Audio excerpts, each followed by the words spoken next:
শুভ বিকেলের শুভেচ্ছা রইল সকল বন্ধুকে। দেখো, ছট পুজোর ঠেকুয়া বানিয়েছিলাম, সব ঠেকুয়া শেষ হয়ে গেছে, তাই বাড়ির জন্য আবার কিছু ঠেকুয়া বানাচ্ছি চা দিয়ে খাওয়ার জন্য।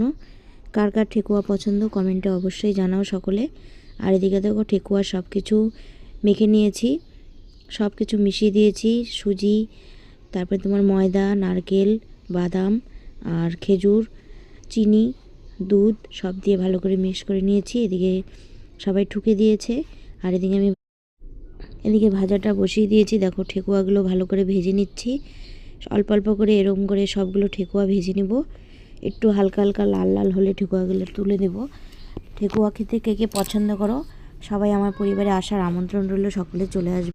ভিডিওটি ভালো লাগলে পেজটাকে ফলো করে একটু সাবস্ক্রাইব করে দিবে। সকলে ভালো থেকো, সুস্থ থেকো। আমার সকল বন্ধুদের অনেক অনেক ভালোবাসা রইল। আর এদিকে দেখো ঠেকুয়াগুলো হয়ে গেছে, ঠেকুয়াগুলো কেমন হয়েছে কমেন্টে অবশ্যই জানাও, কার কার পছন্দ